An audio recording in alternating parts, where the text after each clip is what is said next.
வணக்கம். இன்னைக்கு நம்ம சேனல்ல பார்க்க போறது ஒரு வித்தியாசமான snack recipe, grilled vegetable stuffed capsicum. வெஜிடபிள்ஸை நல்லா கிரில் பண்ணிட்டு பஜ்ஜி மிளகால ஸ்டஃப் பண்ணி பொரிச்சு எடுக்கிறது சாப்பிட்றதுக்கு ரொம்பவே டேஸ்டா இருக்கும், கிறிஸ்பியாகவும் இருக்கும். இப்போ இதை எப்படி செய்யலான்றதை பார்க்கலாம். செய்யறதுக்கு தேவையான பொருட்கள் என்னென்னன்றதை இப்போ பார்க்கலாம். கத்திரிக்காய், தக்காளி, கேரட், உருளைக்கிழங்கு, சின்ன வெங்காயம் இல்லைன்னா பெரிய வெங்காயம் கூட எடுத்துக்கலாம், 5 பல் பூண்டு, பஜ்ஜி மிளகாய் 2, டிப் பண்ணி பொரிக்கிறதுக்காக மைதா மாவு, தேவையான அளவுக்கு உப்பு, கிறிஸ்பியாக வரதுக்காக ஒரு 2 ஸ்பூன் அளவுக்கு அரிசி மாவு. முதல்ல காய்கறிகளெல்லாம் கிரில் பண்ணுறதுக்காக ஃபுல்காக கிரில் எடுத்திருக்கேன். இதில் உருளைக்கிழங்கு 2ஆக கட் பண்ணியிருக்கேன், அதை சேர்த்துக்கலாம். கத்திரிக்காயில் பூச்சி எதுவும் இல்லாமல் இருக்கிறதுக்காக இந்த மாதிரி ஸ்லிப் பண்ணி பார்த்துட்டு அதையும் வச்சுக்கலாம். தக்காளி இந்த மாதிரி கீறி இருக்கேன். கேரட், அது கூட இந்த சின்ன வெங்காயத்தையும் வெள்ளைப்பூடியும் இதே கிரில்லில் வச்சிடலாம். வேறு எந்த வெஜிடபிள்ஸ் சேர்க்கணுன்னாலும் சேர்த்துக்கலாம். இது மாதிரி எல்லா வெஜிடபிள்ஸையும் அரேஞ்ச் பண்ணதுக்கப்புறமா நம்ம கேஸ் ஸ்டவ்வில் கிரில் பண்ணி எடுத்துக்கலாம். கேஸ் ஸ்டவ் இது மாதிரி ஆன் பண்ணிவிட்டு இதில் நம்ம அந்த கிரில்லை வச்சுக்கலாம். ஒரு சைடு நல்லா கிரில் ஆனதுக்கப்புறமா திருப்பி விட்டு அடுத்த சைடும் நல்லா எல்லா பக்கமுமே கிரில் ஆகிற வரைக்கும் கிரில் பண்ணி எடுத்துடலாம். வெள்ளைப்பூடும் சின்ன வெங்காயமும் கீழே விழாமல் இருக்கிறதுக்காக இந்த மாதிரி டூத் பிக்கில் குத்தி வச்சுருக்கேன். ஒரு சைடு கிரில் ஆனதுக்கப்புறமா அடுத்த சைடு இந்த மாதிரி திருப்பி விட்டுக்கலாம். எல்லா காய்கறிகளுமே ஓரளவு கிரில் ஆகிடுச்சு. இதுலேயே பாதி அளவுக்கு வெந்திருக்கும். இப்போ ஸ்டவ் ஆஃப் பண்ணிவிட்டு இது நல்லா ஆற வச்சுக்கலாம்.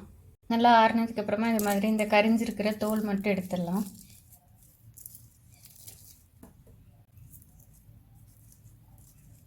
தோல் எல்லாத்தையும் எடுத்ததுக்கப்புறமா எல்லா காய்கறிகளையும் சின்ன சின்னதாக கட் பண்ணிக்கலாம். இது மாதிரி முடிஞ்ச அளவுக்கு குட்டி குட்டியாக கட் பண்ணிக்கலாம். இது கூட நான் கட் பண்ணி வச்சுருக்கிற கொத்தமல்லி தலையும் சேர்த்துக்கிறேன். அதோட இந்த காய்கறிக்கு தேவையான அளவுக்கு மட்டும் கொஞ்சமாக உப்பு சேர்த்துக்கலாம். முடிஞ்ச அளவுக்கு இது இன்னொரு தடவை நல்லா மேஷ் பண்ணிவிட்டு மிக்ஸ் பண்ணி எடுத்து வச்சுக்கலாம் தனியாக. பஜ்ஜி மிளகால ஸ்டஃப் பண்ணக்கூடிய ஸ்டஃபிங் ரெடியாக இருக்குது. அடுத்ததாக அது மாவை கரைச்சிக்கலாம். ஒரு பவுலில் எடுத்து வச்சுருக்கிற மைதா மாவு, அரிசி மாவு, இந்த மாவுக்கு தேவையான அளவுக்கு உப்பு, இது கூட வாசனைக்காக கரம் மசாலா சேர்க்கணுன்னா சேர்த்துக்கலாம். ஆனால் நான் அன்றைக்கி சேர்க்கலை. கொஞ்சமாக தண்ணி சேர்த்துக்கலாம். இது கொஞ்சம் நல்லா திக்கான ஒரு பேட்டராக கலக்கி வச்சுக்கலாம்.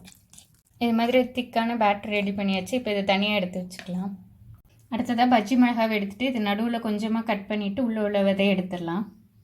இது மாதிரி 2 மிளகாவையும் கீறிட்டு நடுவில் உள்ள விதையை எடுத்து வச்சுருக்கேன். இப்போ இதில் நம்ம ஸ்டஃபிங் ஃபில் பண்ணிக்கலாம். மிளகாவில் இது மாதிரி நல்லா ஸ்டஃபிங் ஃபில் பண்ணியாச்சு. இப்போ இதை மாவில் முக்கி ஃப்ரை பண்ணிக்கலாம். கலந்து வச்சுருக்கிற மாவை இது மாதிரி ஒரு உயரமான டம்ளரில் ஊற்றி வச்சுக்கிட்டோன்னா டிப் பண்ணி போடுறதுக்கு வசதியாக இருக்கும். ஸ்டஃப் பண்ணி வச்சுருக்கிற மிளகாவை இந்த மாதிரி மாவில் டிப் பண்ணிக்கலாம். கொஞ்சம் உயரமான டம்ளராக இருந்தால் ஃபுல்லாகவே நம்ம டிப் பண்ணி எடுத்துக்கலாம். இப்போது இது மாதிரி நல்லா டிப் பண்ண மிளகாவை எண்ணெயில் ஃப்ரை பண்ணி எடுத்துடலாம். எண்ணெய் நல்லா சூடாக இருக்குது. இப்போ மிளகா பஜ்ஜி சேர்த்துக்கலாம்.